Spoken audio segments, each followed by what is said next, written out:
El cambio que se ha producido en los discursos en torno a, a las sustancias, a la droga, en los últimos 10 años en la Argentina y en toda América Latina es muy fuerte. En los últimos 2 años te diría que es de una velocidad que nunca nos imaginamos quienes trabajábamos con el tema a fines de los 90, comienzos del 2000. En ese momento el tema aparecía dentro de escenas de violencia, como aparecen Cuando me muera, por ejemplo, o en mis crónicas de la época de los Escuadrones de la Muerte o del Gatillo Fácil, como algo que estaba presente en la cultura juvenil, el consumo sobre todo de marihuana, digamos, había algo muy larval y quizás un poco de cocaína, pero lo cierto es que no, el Paco no existía y no había un discurso, digamos, estigmatizante del usuario de drogas, como ocurrió poco después con la aparición del Paco, que es una sustancia que es una ficción absoluta. No existe como tal. Es pasta básica de cocaína, tiene millones de formas.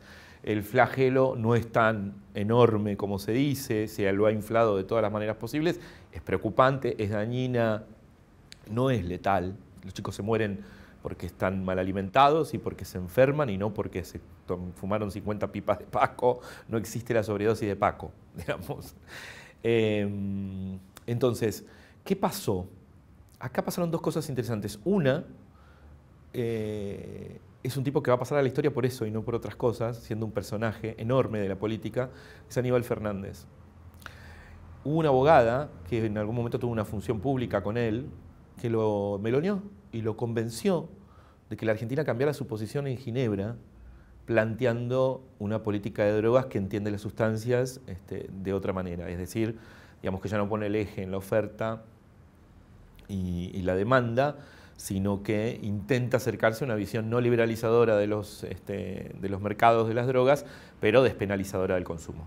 Y ese cambio, luego yo hice una entrevista con él, que él además me honra cada vez que puede y me menciona y dice, ¿por qué esa entrevista que me hizo Cristina Alarcón? Es una entrevista de un día que entré, un lunes feriado, me citó en Casa Rosada, y el título de la entrevista fue "The orden de no detener más perejiles". Él había decidido, ¿no?, hacer una acción política, digamos, discursiva en torno a eso, a pesar de que el secretario de la Cedronar era Granero, que era además el odontólogo del expresidente Néstor Kirchner, un tipo con prontuario, un tipo que estaba en las antípodas de este discurso. Eso cambió mucho. O sea, la Cedronar de hoy es Suecia. Estamos en las puertas de un cambio de paradigma extraordinario. No sé si somos todavía muy conscientes y tampoco tengo la información para evaluar realmente esa política pública en qué está, hacia dónde va. Pero eso es muy importante. A nivel internacional ocurrió algo también interesante en este sentido. Se formó la Comisión Internacional, yo no me acuerdo ahora cómo se llama exactamente, formada por los expresidentes latinoamericanos que están de acuerdo en que hay que liberalizar el mercado de las drogas en el mundo. Zedillo, Gaviria de Colombia, el expresidente de Cardoso de Brasil, y 2 o 3 más. En ese grupo hay lo que podemos llamar una think tank, ¿no? Es una orga internacional global con acción fuerte en la construcción de una opinión pública en favor de la liberalización de la venta de drogas. Ese grupo no solo son los expresidentes, sino un grupo importante de grandes empresarios, entre ellos dueños de multinacionales, que están de acuerdo con este tema y que ven que la penalización es el peor negocio para el sistema económico.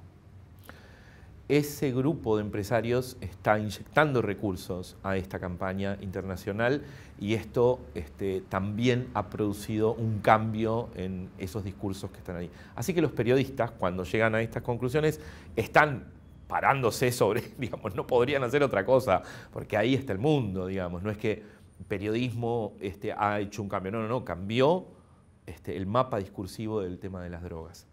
¿Qué tenemos ahí? Yo diría que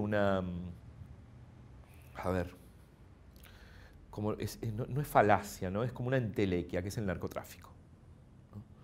¿Una entelequia en qué sentido? En el sentido de que es muy fácil construir monstruos en torno al narcotráfico porque es monstruoso el narcotráfico en sí mismo. No hay manera, porque la prohibición desata la monstruosidad, ¿no? La prohibición crea la condición de eliminación necesaria para producir un mercado que está alimentado por la tradición. Es un sistema que está basado en una acción humana que debe ser, después del amor, la más universal. Digamos. Es Lady Macbeth y toda la literatura de Occidente está ahí. Por eso yo escribí un libro de narcos. Yo no escribí un libro de narcos porque me importaba contarle al mundo cómo era el narcotráfico. Sí, claro, me importaba, pero más me importaba tratar de comprender cómo hacían estos tipos para cagarse la vida, ¿no? ¿Y por qué motivo la traición? Que en principio me resultaba algo que me rompía una lógica en la que yo pensé durante el libro, durante Si me querés, créeme, tranza, que fueron 6 años de investigación. Yo fui cambiando mis paradigmas y mis hipótesis. Yo al principio pensaba que se trataba de un juego entre astucia y riesgo.